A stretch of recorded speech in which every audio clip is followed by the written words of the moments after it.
Ê, cái chèn rau khúc mày.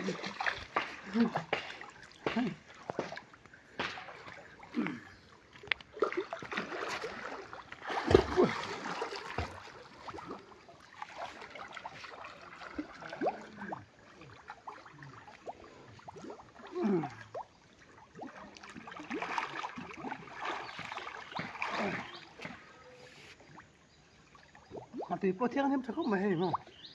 Đẹp đẹp à.